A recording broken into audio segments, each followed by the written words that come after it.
When you hear the rhythm, start to move. Yeah. Speak to your higher self. Check this Now out. we're gonna get down. Now check this One out. way or another, you gotta find your calling. Cause in this life, everybody got a destiny. Whether you like it or not, you have a purpose in life. Cause in this life, everybody got a destiny.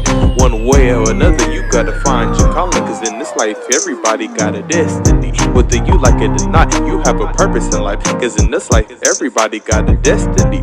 Every day that you alive is another opportunity to make a difference in your very own community. To be there for each other and uphold one another is the only way we'll come together to create a unit. Every day that you're alive is another opportunity to make a difference in your very own community. To be there for each other and uphold one another is the only way we'll come together to create a unity. To create a unity. To create a unity. To create a unity. To create a unity. To create a unity. To create a unity. Speak to your higher self. Can you hear it? To create a unity. Me and the boys, we gonna keep on rocking. Is that all right? Can you hear it? You gotta know the truth, because the truth will set you free. Yeah, I had to take my mom to the store to get a few things, and then I had to do some stuff for my job, like go clean up the building, get ready for code enforcement and all of that. And then I have to go back up there to make sure that she did all the code enforcement and to just make sure it's clean and everything, like moving forward. We're not open this weekend, but I just need to make sure like it's prepared for when we do open. Like I don't have to be like rushing or anything like that. So. Hey, boss lady. I see you. It's funny that, well, not funny, but it's actually very intriguing and very eye-opening and inspiring because, they say, name 5 of your friends, I'll show you your future. And Right. The people that I talk to are all business owners or to-be business owners, and that's an amazing thing for me because, I'm working on building my own as well. Now I kind of like this aura in your room. I know this is off topic, and I know, but you got the Buddha on your right shoulder, and then you got the tiger eyes of Beyonce on your left shoulder. That shit is dope. That was a birthday gift for my 21st birthday. My cousin took me to one of Ray Tennyson's painting classes. Yeah, it was like literally like 2 days before my birthday, so I couldn't drink. Like it wasn't a paint. It was a paint and sip, but I wasn't old enough to drink it. So it was paint and a sip. I'm sorry. Okay. It was like so she was like, get ready for me and my mom because our birthdays are really close. So we went, and the picture, they give you like a white canvas and it's numbers and it has outlines of the person's face or whatever you're gonna paint. So I'm like following the numbers and the paint, and I'm thinking, what is this turning into? So I like wasn't seeing it. I'm like 15 minutes into painting by this point, and I'm just like, I have no idea. So I keep painting, and by the time I get to the end, I was like, oh, it's Beyonce. And I was like, oh, of course, like, duh, it's my favorite person. But I was like, I totally wasn't seeing it. So I did Beyonce, my mom did Michelle Obama, and then she did Aaliyah because that's her favorite singer. That's dope. So, that's dope. Yeah, it was pretty awesome. And I recently redecorated my room, like in quarantine when I came home from college. I just kind of was like, I got a lot of stuff in here, and I'm 22 and I'm just over like changing. Minimalist, yeah. So I was like, I just need basic necessities, a couple decorations, and I'm good. So I wiped out like all my drawers and everything. And I was like, yeah, like half of everything I own. I was like, yeah, this can go. I can give it away. Y'all can do what y'all want to do with it, but y'all, yeah, I just don't need it. I realized that I can live off of less for sure. So. Hey man, look at you. So you know what? That actually makes me so happy to hear because I was just losing faith in the Black community. Because honestly, I'm on this financial education journey, and the more I learn, the more I become more aware, and also kind of disappointed in us, And my dad just did an Ancestry.com. And we tracked our people. With mine too. I just sent in my DNA like beginning of the week, so it's pretty awesome. Like I'm nervous about like the feds like having access to my information. So because I'm a conspiracy theorist. I think everybody's definitely. But it is amazing. Like, I've gotten pretty much all the way back to the beginning on my dad's side. My great grandmother on my dad's side was she was half Irish and half French. Oh, wow. She was Irish, French, Native American. I can tell. So she she came over here. Her parents were from Ireland, so they came from Ireland by way of Mississippi. And then when she met up with my great grandfather, that's where my grandmother and all of her siblings come in. And it actually told us the location of my great grandmother's house, like the last house that she lived in before she passed. And crazy enough, I've been going to Louisiana all my life because, like I said, most of my dad's family still lives there. Yeah. And it was like seeing the pictures of like her grave and the house. I was like, oh my! It means something because my face that I was like, do you know how many times I've been here and I probably passed by or we've passed by and like no one is known because she passed. She unfortunately passed in a car accident. Her and my grandfather did when my grandma was like 19 or 20, so she was really young at the time. So it's like, you know, she probably has a memory of it, but it's like, you're 20 years old, you're worried about like, now my parents are deceased, how do I keep moving forward? So I was like, I'm pretty sure it's not something that like she ever thought about like going back or whatever. Like, it's not like a forethought. So to see it, and I was just like, it's still there. Like, it's humbling in a sense, and it's really mind-blowing because it's just to think that as Black people, we have all these different roots inside of us. And I've kind of always known that, but to see it like right there is just, I was like, wow, Irish. I was like, of all the things in a place where people can come from, Ireland, I was like, I knew it was something. So I'm not surprised by that, but it's just really amazing to find out for sure. Ireland, the Irish potato. Okay. Anywho, Coke bottle K. You know what I'm saying? Red, brown, everything is amen. Right, new hair. Lord is good. Ireland potato. Okay, I'm done playing. And then I'm just gonna add this before we get to actual business talk. Oh, two things. For me, with the Ancestry.com, it was kind of eye-opening because we actually had to trace it all the way back to the 1700s. That's pretty awesome. I got back like one of my great-great-grandfathers like 8 times down the line. He literally was side by side with either George Washington or Thomas Jefferson in the American Revolution. Like, they had the physical. That's crazy. I was like, wow. And mind you, he was a full-blooded white man because he was still in Ireland at the time. And that's the main thing I've realized is that, you know, just because we're Black doesn't mean our whole family has been Black down this timeline.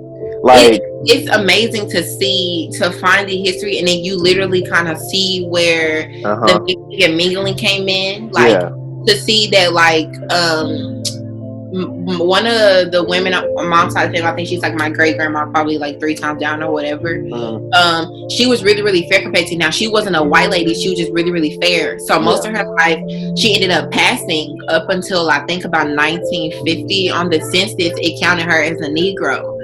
So I was like, it's just really amazing to see, like, she went her whole life essentially being marked as white from the day she was born, and she had a light-skinned mom and a Black dad up until she was about 30 or 40, and then now they count her as a Black woman. So it's interesting to see, like, where it stops being white and it becomes Black. So as Black people, we're just a mixing pot, a gumbo of a lot of things. So nobody's full-blooded, like, I wonder if it's like that on the white side too, where, you know, great grandparents were Black and then they got whiter as time went by. And then I was like, that could be a fix for racism. Like, they probably start off like Irish, and then they transition to like being Jewish, and then like whiter and whiter as time goes on, because it's like, once you hit certain barriers of, I guess, European, it's like you have no choice but to kind of go this way. But I did end up finding it was a white lady in like California who she shares DNA with like one of my great grandmas on my dad's side. So either we're like related because we're like family, share the same blood, or she probably owned like my family. Like we were probably her family slaves. So much. I don't doubt it. Like going into it, it's just something that you have to be ready for. Like you can't be shocked by finding out, oh, white person owned my family. Like, yeah, or I wouldn't be shocked to find out that as Black people, someone owned my family. Like we bought back slaves. We would buy back our own family when we earned our own, money or whatever. It's just because we felt like slavery is never a thing that was okay. But I would much rather have been owned by like my husband or my brother as opposed to being owned by like some random person who could probably care less about what happens to you, like would make you give birth in the dark, in the dirt, as opposed to someone trying to like care for you in a sense. I was like, it was never about the tragedy in the sense of when we bought each other back. It was more so trying to keep us together, which was probably few and far between because it ain't like we earned a lot being slaves anyway. So I'm not surprised. this is a conversation. I got to get you on the 6 talk when I start colored education. Because that's what I'm gonna start. I got the 6, and then I'm gonna have 5 businesses under the 6, and the 6th one is gonna be the 6, and then I'm gonna be the leader of the 6, and I'm gonna appoint leaders of the 5. But anywho, it's a big thing. It's really a big thing, and I'm still being revealed. Like it's huge. So the God is blessing me to build. And right now, I have a guy who works with me, and he's bringing a friend, and I'm starting to just put pieces together and build the business. Luckily, I pay everybody who I work with, even the dancers and the models. So, I'm making enough money to where I can distribute it and start paying people. And honestly, that's amazing because that's what I dreamed of doing, like last year and the year before. And the fact that I'm actually here shows I'm in the right direction. Okay, but I'm gonna say this about Ancestry.com. Okay. We get you now. Me. Okay. No. No. And it's gonna be very brief. Most interesting thing about it is that tracing my family all the way back to the 1700s. Not only seeing that we're where we're from and how we got to Texas from the East Coast, and then how we got to the East Coast. Right. On that big, huge voyage. Fantastic voyage. Fantastic voyage. Yeah. Fantastic voyage. Fantastic. Yeah. But I realized it took us, from 1700 to like 2000, that's like 300 years. It took us like 300 years to get to this point to where I am. And it's just like, when I say the point to where I am, I'm saying the point to where I actually, by 23, achieved happiness. That means that happiness probably didn't run through my family for 300 years. Wow. I had depression and anxiety, which means that mental health I'm the first one to overcome mental health in my family because it's passed down. Right. And, it generally gets better every generation. So that kind of shows how sad and poor and how uneducated my history was, my family was, and how we were as a people. And I'm probably the first one in my family for a lot of things. Some people say first generation college. I'm not the first generation college, but I'm the first generation happy. I'm the first generation who's going to be in a happy marriage. I'm the first, well, my parents, but I'm the first generation who, I'm going to cut that out, I'm the first generation who, who's probably going to be a financial success and financial wealth, and it's crazy because it's been 300 years, and it's just like, what was the mentality and the habits and the feelings of everybody before you finally get here? Exactly. So that was the most eye-opening thing to me, and with that, I kind of it's very eye-opening because you don't realize those things. You don't know what you don't know until you know. Right. So I feel like I have a responsibility and an obligation, and I feel like I really do have a purpose on life now. A reason behind my purpose. Okay. So last thing I want to say before business, your modeling thing. What's going on with that? Because you doing the damn thing. Yeah.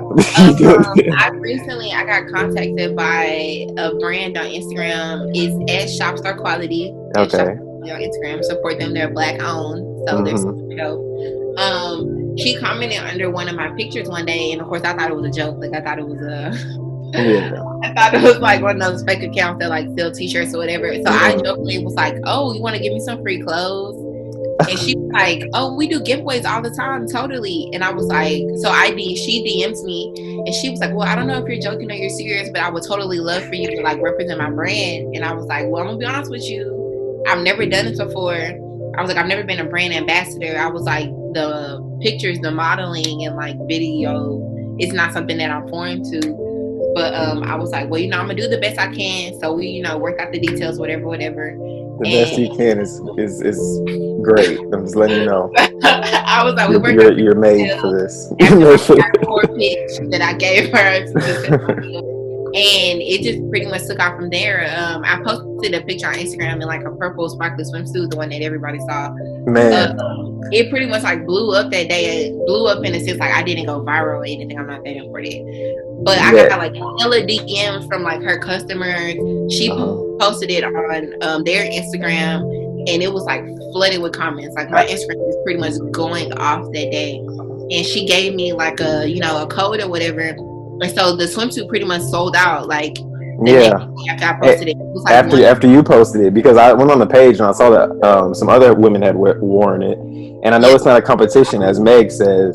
Right. But you just hit you're like the chicken sandwich of you're when Popeyes came out, it just blew everything else out the water, Even the brand owner, she was like, oh my God, like it came out so good, your picture came out so good. And I was like, oh wow, I just kind of everybody wants to look like you. I literally took that picture on my iPhone, like in my room, just randomly, because I was like, just doing a fitting or whatever. And so she sent me a couple other items and then I posted those and she posted it. And I've been posted by like other brands, like Spiritual Words posted me wearing their shirt, God is Dope, the Tempted Beauty collection, I wear their hair. I'm not like a brand ambassador, but I'm really good friends with her and I always support her. So she's reposted me to her page a couple times. I use a lot of her hair products. And so I've like, been like had my face out there, but this is like my first time being like an official ambassador. So it's pretty dope. Like I like it. I'm still be an ambassador. So I use my code. You know what the dope thing is about you? And this is why I admire you so much. And this is why I stick around as much as I can with as much corny jokes as possible. No, I'm kidding, but because not only like you have that, and I'm not saying you're Kylie Jenner, but this is what Kylie Jenner did. This is why she became a billionaire. Because one, she had her makeup and she put it on and she made everybody believe that if they used her makeup, they could look like her. Right. And you had that effect on the world. But not only that, you're a beautiful person on the inside, and that's why we're recording this, and that's why I like showing this, because you're actually very intelligent, business oriented. You're kind of the best of both worlds, which is why I don't understand some things. But I don't understand. but it's God's will, so let it be done. I accept our fate. Anywho, okay, no, not a business. I'm gonna cut this part out, but I'm just gonna go ahead and let you know. So, an opportunity presented itself. The reason why I deleted K Mays and Kendall Mays and went to the 6 was because I needed to start something new, and I needed to detach all history from myself on the internet. The reason why is because there was something bigger, and I had to let go of that to receive the blessing, the bigger thing. I wanted to start new. Like I said, the 6 is starting from happiness, and I don't want anything that was pursuing happiness on the internet when the 6 is for me happiness, because I do everything. I do the music, I do I do the full production and it comes from an organic place. It comes from happiness. It comes from this level I've reached because I've reached happiness. I always say that the saddest I can be is happy. Wow. So yeah, that's awesome. That's amazing to be at that point. Slap that on a t-shirt. That's a merch item. No. I actually consider as a book in the future. Yeah, that's dope. And some people were intrigued at the hospital. They were like, "Yeah, bro, I'd read that. The saddest I could be is happy." That's like very intriguing. That's to think about. So God is revealing some great things to me, as you see. Because none of this stuff that has happened, me getting noticed by Dietrich Haddon, my business growing as much as it is, because I'm booked. I've been doing film for 7 years and I've never been this busy. But it's all because it all started from God's vision. And I think that was the recipe for my success, because before I was trying to do it from me. And, obviously, if we don't listen to the Lord knows what's best for us. Right. So that's just the path I'm following. my mom always says, if you want to make God laugh, you tell him what you want to do. Mm-hmm. Tell him your plan, and he'll be like, "Oh, that's great," but and you'll waste so much time. Right, I'll let you figure that out, and then I'll do what I was going to do anyway. Mm-hmm. So. Yeah, you'll be humbled because of your own decisions. God is not a humbling God, but you know, if you make him, he will let it happen. Don't force the hand. Don't bite the hand that feeds you, because it bites back. Right. Exactly. Yes, it does. So, luckily, with that, I have greater and greater opportunities, and as you see, my talent is now being displayed at the highest level that it's ever been with my film. And I've been able to show some people some things from the protest, from Kaziah's video, and I've been able to get some recognition. I showed one of the close people I know, who's actually close with Taraji P. Henson. Oh, wow. Yeah, and I didn't want to tell you that because I wanted to see if you would work with me organically before the incentive. But she told me, go ahead and start, because she's the one who told me about the Dietrich Haddon thing. Well, so like, and it got noticed. So she's kind of like, okay, now let's go for Taraji P, because I know her and I can literally send the video to her phone. So I was just like, okay, bet. And and she was like, she's really big on mental health, and I know you do a holistic lifestyle approach to the 6. She's my therapist, and she's a real cool lady, real connected lady, guidance counselor as well. But she, I wanted to talk to you and call you because I know that you're always posting things about mental health, and it kind of was just like, when I left the meeting, I was kind of like, well, I don't know which way to go with it, but I'm gonna let God take care of it. So I'm just gonna worry about what I worry about and let it come to me. And then I was on Instagram and I saw you posting, and it's just like, mental health, and you're always like, she's always posting about mental health and all these signs, and I don't even know what sign she is. She posts so many signs.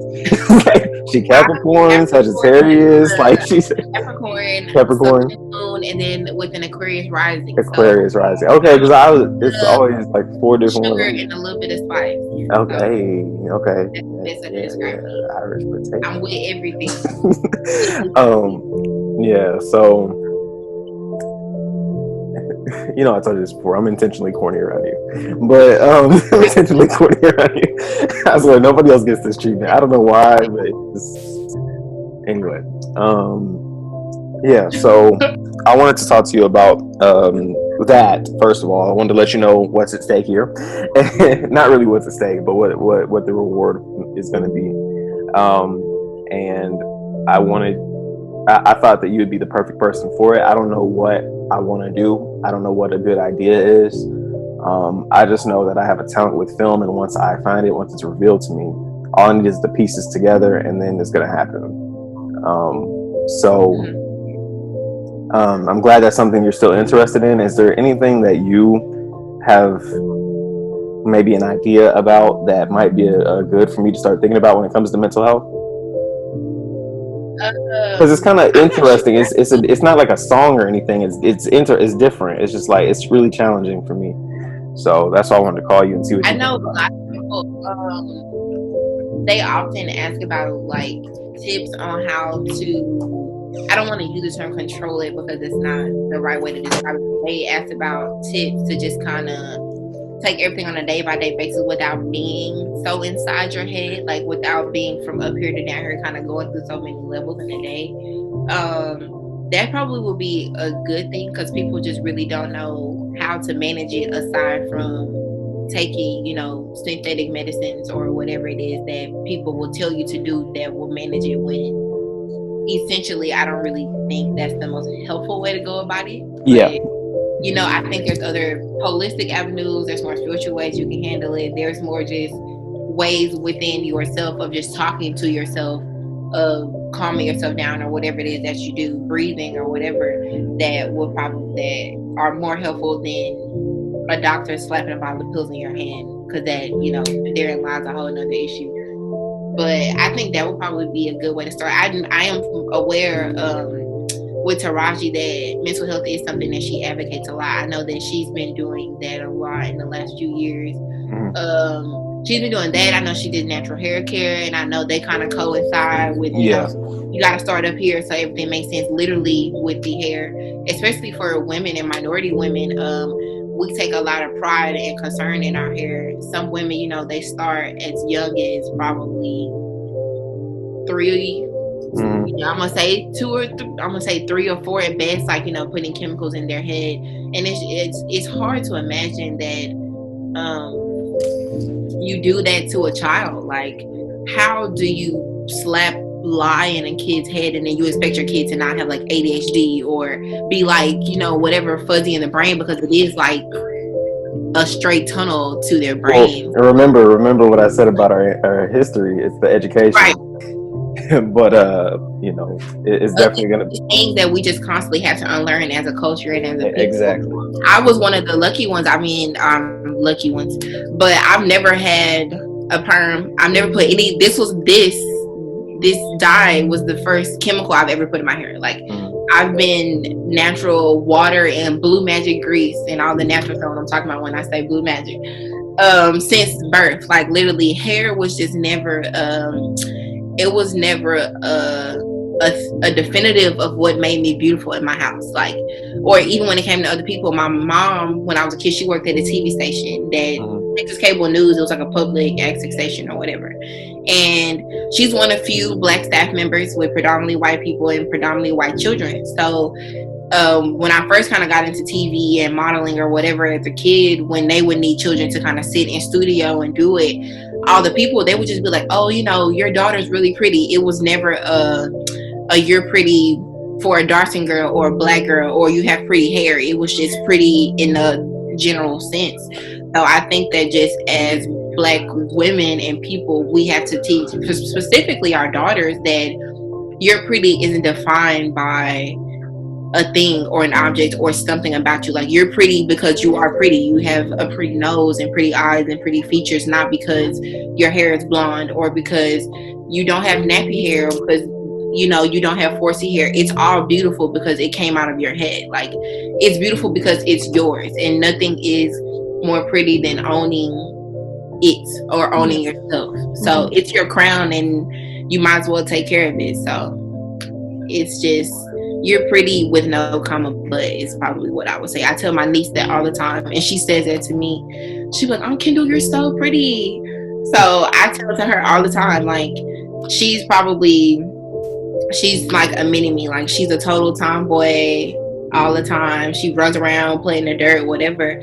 But I'm like, that makes her beautiful because she's not 4 years old concerned about sweating at her breasts or anything like that. Like, you know, if you know, back in the day when you was a kid, you know, your mama put the hot comb on the stove, and if she gets to grabbing the back of your neck, you haven't felt fear.